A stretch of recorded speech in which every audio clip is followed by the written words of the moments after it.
Ciao, sono Teresa, la viaggiatrice Lemat. Sono nel Sulcis Iglesiente, la terra più antica della Sardegna, nel sud-ovest dell'isola. Volevo viaggiare e scoprire cose insolite. Vai a trovare la cooperativa sociale San Lorenzo, mi hanno suggerito quelli di Lemat. Conoscerai una Sardegna che non ti aspetteresti. Da Cagliari a Iglesias si arriva con il treno, un'ora di viaggio tranquillo. Io ho noleggiato una macchina per essere autonoma e nonostante la cartina dettagliata, subito mi sono persa tra i paesi da nomi impronunciabili.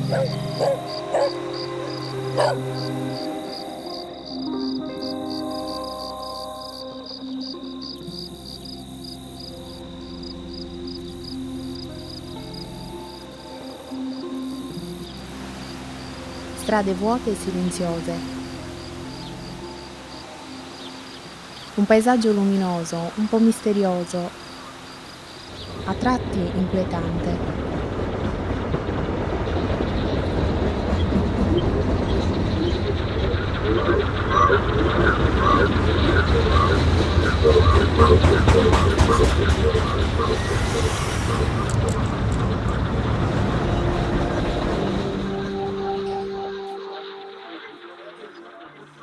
Mi accoglie Walter nella sua bellissima casa al centro del paese di Villa Massargia.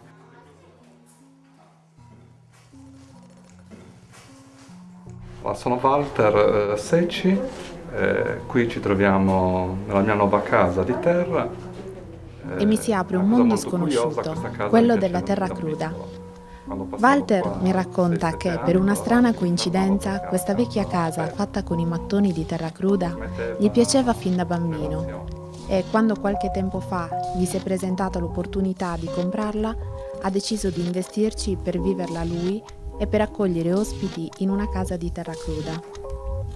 Infatti Walter, che è stato anche sindaco del paese, ha dedicato la sua vita a far rivivere questa antica arte di costruire le case utilizzando la terra, la paglia, l'acqua, il forno. L'Associazione dei Comuni della Terra Cruda, che andiamo a visitare il giorno dopo, promuove tra molte altre cose anche corsi per gli studenti di architettura. Fatica!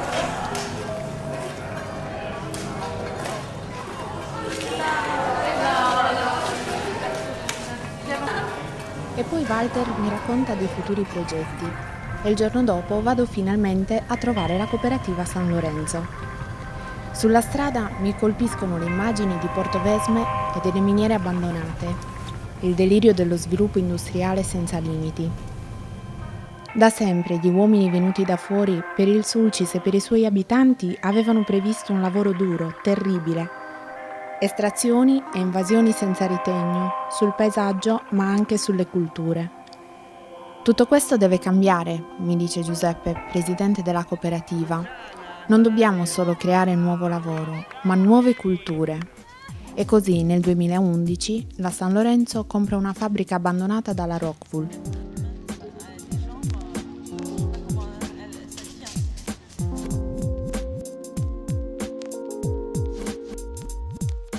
Qui, utilizzando le risorse naturali, si produrranno mattoni in terra cruda, intonaci naturali,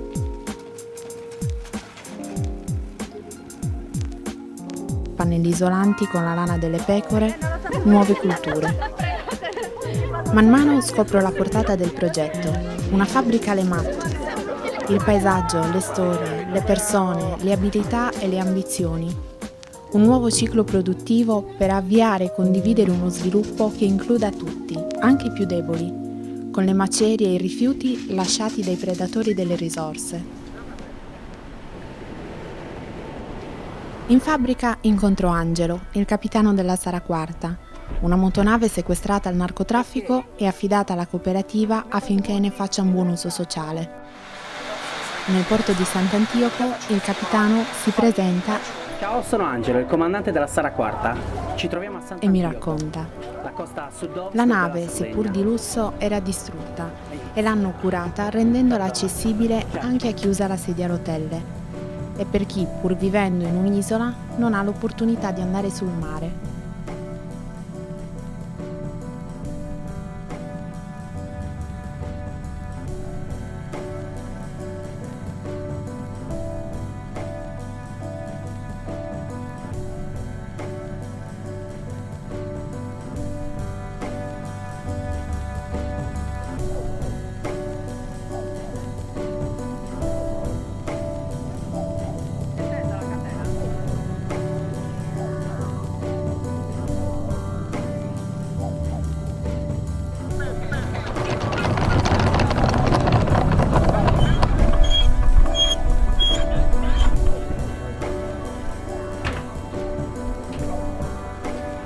La Sara Quarta si trova sull'isola di Sant'Antioco.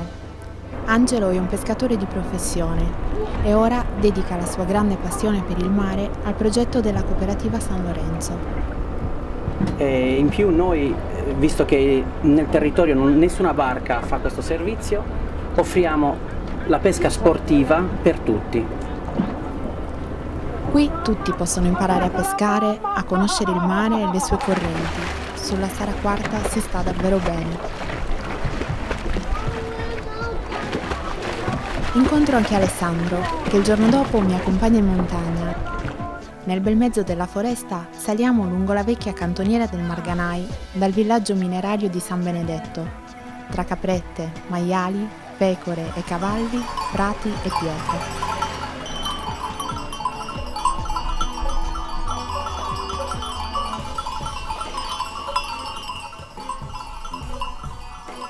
Qui la San Lorenzo gestirà il rifugio, un luogo accogliente e di pace, dove le farfalle si danno appuntamento in mezzo all'anello metallifero costituito da dolomie e calcari, ricche di solfuri di piombo, zinco e ferro.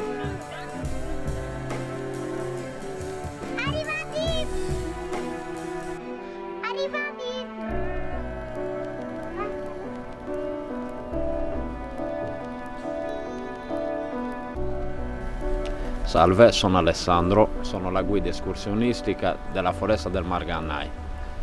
In questa foresta le peculiarità sono, oltre l'ampia vegetazione, anche un bel giardino di farfalle, che purtroppo oggi non sono presenti vista la temperatura. Alessandro è la mia guida sui sentieri, nelle grotte, tra le mete arenarie scistose di milioni di anni fa, i siti minerari dismessi e i villaggi.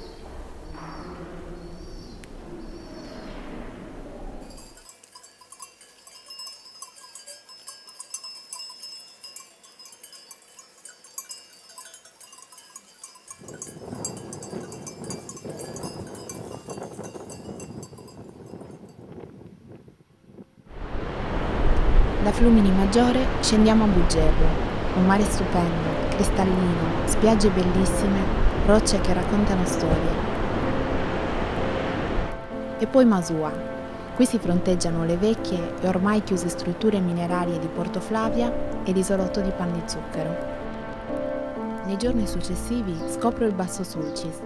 Qui la San Lorenzo collabora con i tanti piccoli paesi, scenografie da Nuovo Messico.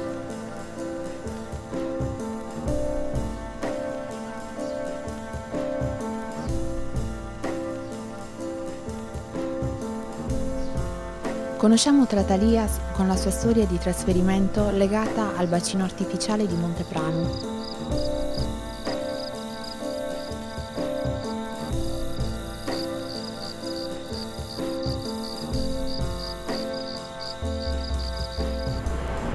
Masainas con la spiaggia di Solinas, Giba, Piscinas e poi Perdacius, Villa Peruccio, Sant'Adi. Agricoltori circondati da tombe di giganti, grotte, necropoli, nuraghe sullo sfondo del mare. Ad ogni angolo scopriamo qualcosa.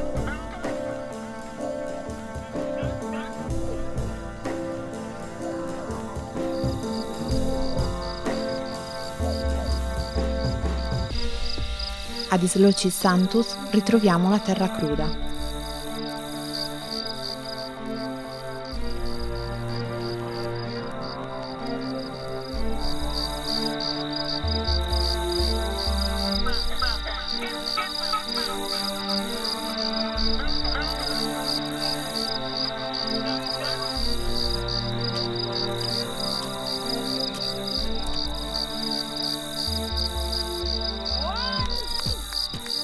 Ciao Teresa, io sono Rosalia, mi fa piacere conoscerti.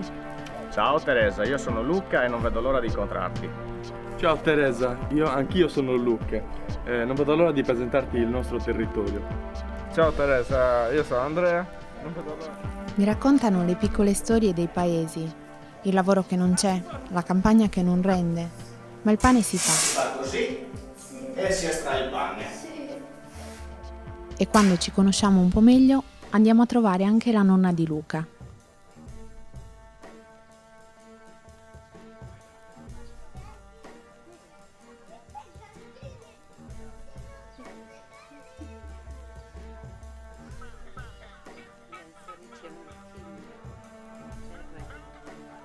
Rosalia, Monica, Andrea, Luca e Luca vogliono rimanere qui. Non vogliono dover emigrare per cercare lavoro e reddito altrove. Insieme alla San Lorenzo e alle MAT vorrebbero costruire un'impresa sociale per accogliere viaggiatori come me e far loro scoprire questi luoghi ricchissimi di storia, di storie, di abilità tutto l'anno. C'è ancora molto da progettare. L'ultima sera, notteggiando a Carbonia.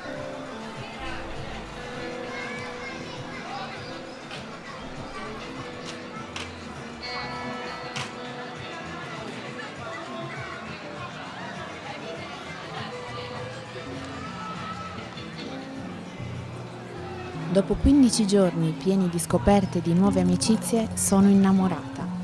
So che ci sono tante altre cose da scoprire e tornerò. Eia, Amarolla, come si dice qui in Sardegna, dove un semplice sì non esiste. Grazie le MAT per questo viaggio di scoperte.